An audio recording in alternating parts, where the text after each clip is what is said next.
Hey everybody, welcome back. I'm Andre Thompson, privileged bowhunter. Hey, this video is going to give you 10 things to do if you're having to teach yourself how to bow hunt. If you're just absorbing content on YouTube, trying to read books or whatever and learn how to bow hunt because your father didn't bow hunt, your family didn't bow hunt, you didn't have an uncle to take you out there, and you're just trying to get into it because you just felt inspired to do it, this video is going to help you get there. Watch all the way to the end, hit the like button, comment, bell notification so you can be up on every upload. This is the video for you.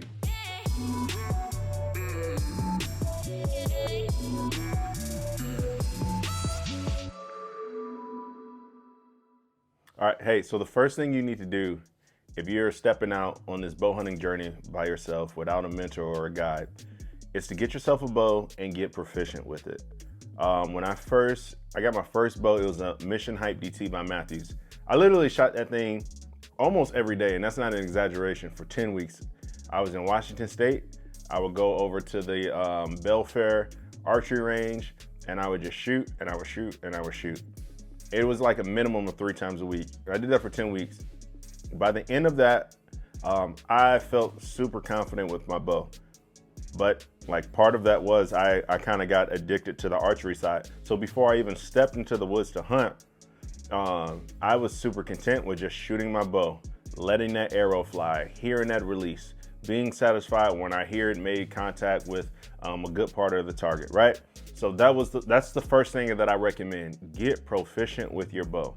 A lot of places or a lot of people will say, oh, as long as you can put 5 arrows in a paper plate at 20 yards, that's good enough. I reject that mindset completely and totally. So the first thing you need to do is get proficient with your bow. The second thing that I need you to do if you're stepping out on this bow hunting journey by yourself is just take the hunter education course. There's a lot of things you're gonna learn just by taking that course. Consuming that course material and applying it, you're gonna learn some safety on how to be in the woods safely, what areas to be in, how to check if you're in the correct area.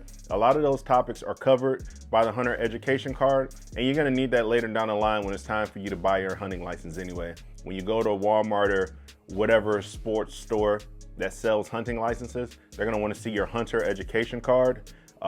So you're really killing 2 birds with 1 stone there. If you want to start bow hunting and you're stepping out on your own, you need to get a GPS. Do not make the mistake of trying to rely solely on your cell phone.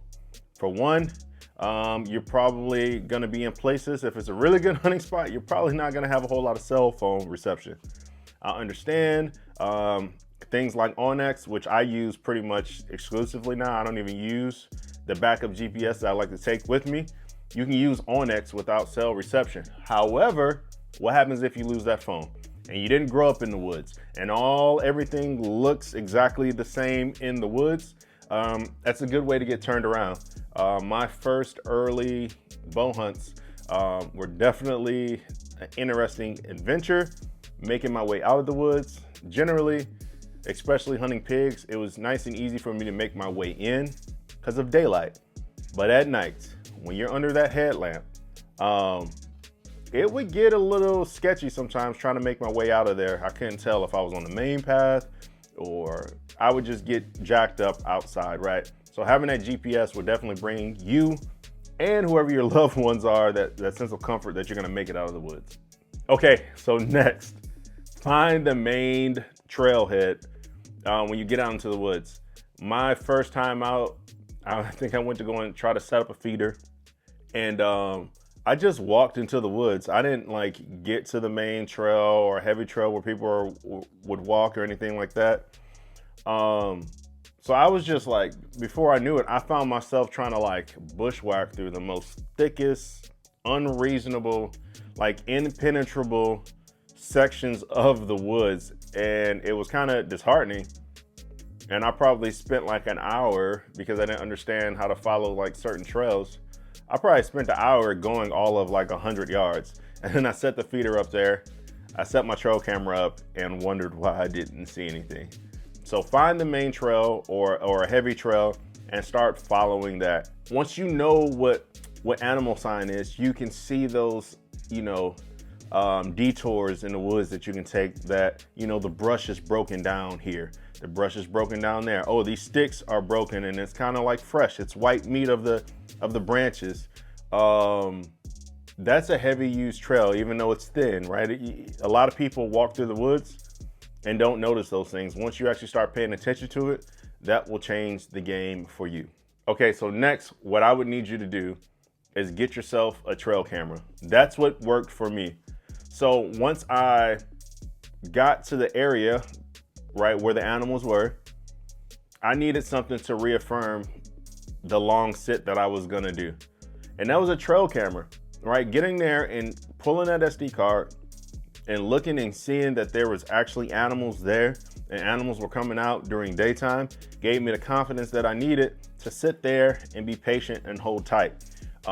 That's something when you're brand new, confidence is key because you're second guessing and questioning everything that you're doing.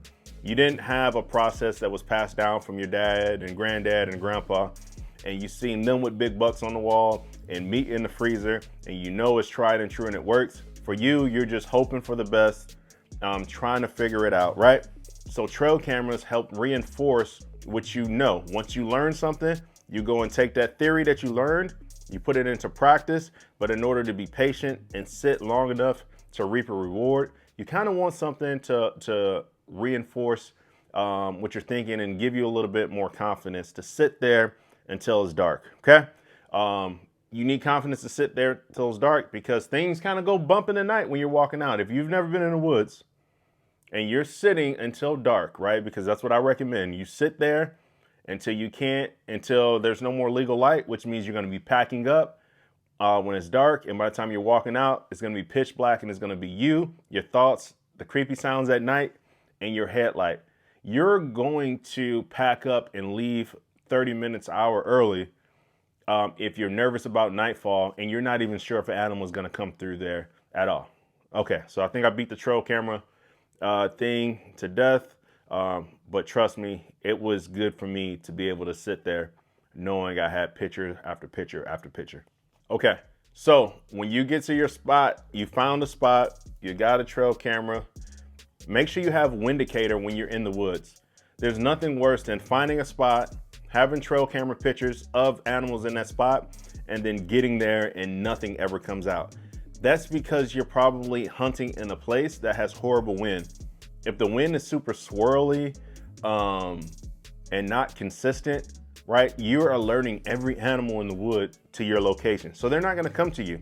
And then what you're gonna do is see trail camera pictures 4 or 5 hours later, or even an hour later, right after you packed up and got out of the woods.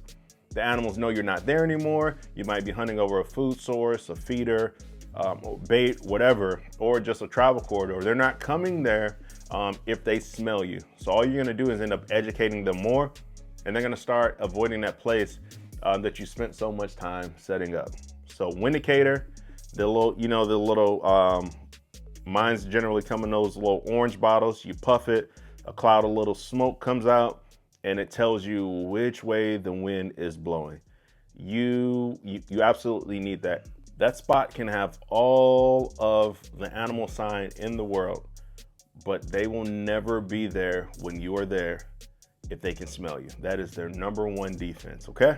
All right, so next, when you are hunting, right, and the trail camera pictures worked, and that animal, I remember for me, it was like this big old boar that I had been seeing, and my buddy Jay, I showed my buddy JR, he was like, oh, that's a good one. You can see, if you can see his cutters on the trail camera, and mind you, this was like a super cheap, pixelated trail camera. It's like, if you can see his cutters on the trail camera, that's definitely a big one. That thing came out, and I can just remember, I don't know whose YouTube video I watched, but it was like, hey, when you hear the sound of that animal rustling through, right, don't move. Look with your peripherals. Listen with your ears. Wait until it comes into view, right? Because in the spot that I was in, the animal, kind of by the time you would see it, they were kind of right on top of you. But I was hunting over some corn, so with the pigs, I had a little bit of time to figure it out. But anyways, the moral of the story, when you hear that animal rustling, your instinct is going to have you look real fast to see what it is because you're super excited. and you're gonna be super relaxed before. Your heart rate's gonna probably be super low. You're even thinking about, should I pack up early? Nothing's gonna come out. And then all of a sudden, adrenaline spike, heart rate through the roof, right? Don't look, just be still. Because that movement, if you hurry up and turn your head, they're gonna catch that movement. They're really, really good at catching movement. And then that's gonna give it away. And that's the biggest heartbreak, right? For everything that starts to align, and all you have to do is sit there for about another 30 seconds to a minute, and then you'll be able to grab your bow. Then you'll be able to slowly come to full draw.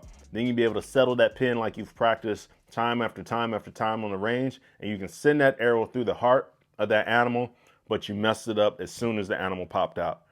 Be still and wait for that animal to be looking the other way. Wait for its head to go behind some type of obstacle, some type of obstruction to block its view from you. So be still, calm down, be cool, all right? Okay, so for number 9, if you are teaching yourself how to bow hunt, you need to, once you've made the shot on the animal, right? Once that arrow has hit the animal, give that animal a minimum of 30 to 45 minutes.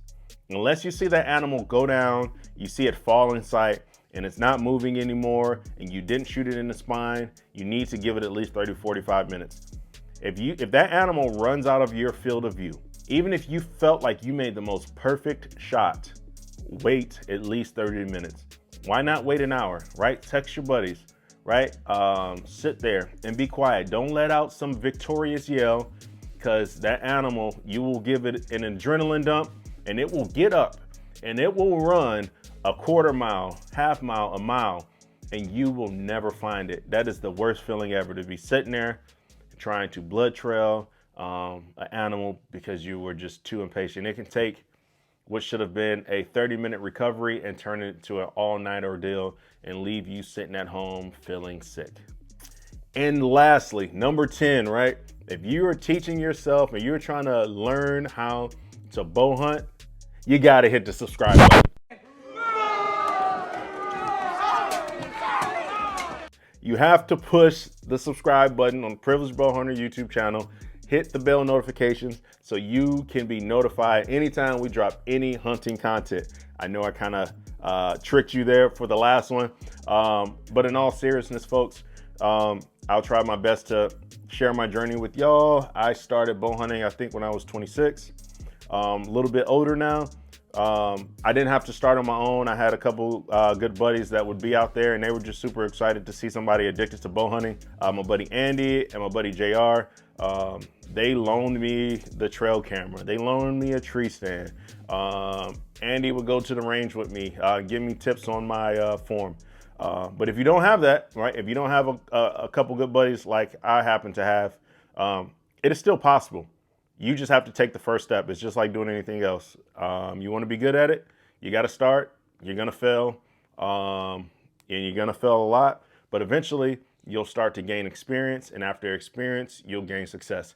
Hey, if you liked the video, please go ahead and like, comment, share, and subscribe. Tell your friends about it. Share it. If you don't know how to spell it by now, it's Privileged. We know you know how to spell bow hunter. We love y'all. Peace.